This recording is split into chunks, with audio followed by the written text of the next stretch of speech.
essentially people like predicted what the internet was going to do to society. They didn't exactly know it was going to be the internet, but they knew that eventually we were going to reach a point of media where people were going to be so inundated with alternative facts that they were going to just like it was just going to melt most people's brains, you know. And then there are people like us who are like able to break these things down and talk about them and stuff. There is an amazing amount of people that can't, and I think that's why it like infuriates them or something. I don't know. Like again, going back to Is like the there people who don't have like an inner voice, it's like, are they like what like it just pisses them off that people can talk like this? Like I don't know.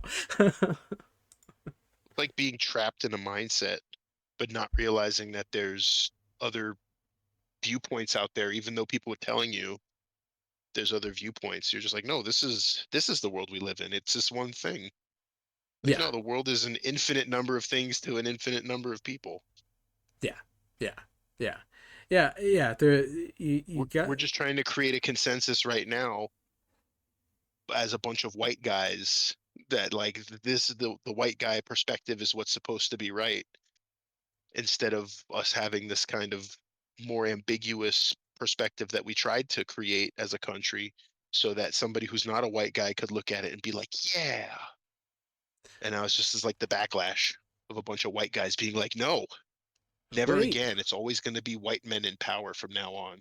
wait, and even if they don't think that that's what it is, because like there are a lot of people who like would get triggered by that because like they think that like you're just talking about skin color, but it's about culture, and that's what people that whitewash things, or I don't see color, I don't see race, like that's what they miss is like, well, there are other things attached to this, identity, culture, history. Like you can't just be like, okay, now like you said, and it's the difference between equality and equity and such. Like there are like people that get triggered by this shit and they don't realize like we're not just talking about like just every white guy that like, it is like cultural norms as well as like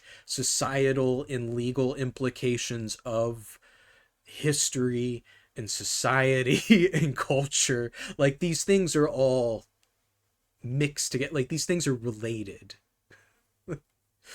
You can't And it's just such an say it insult to doesn't count. simplify it. Yeah, yeah, absolutely.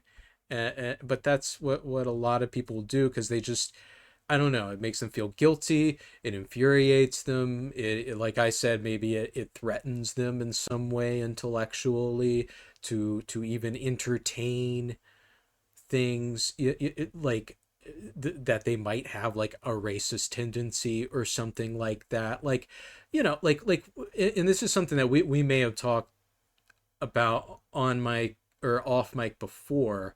It's something I've talked to a few comedians about on this show, where people get like racial humor and racism like mixed up. Like again, like the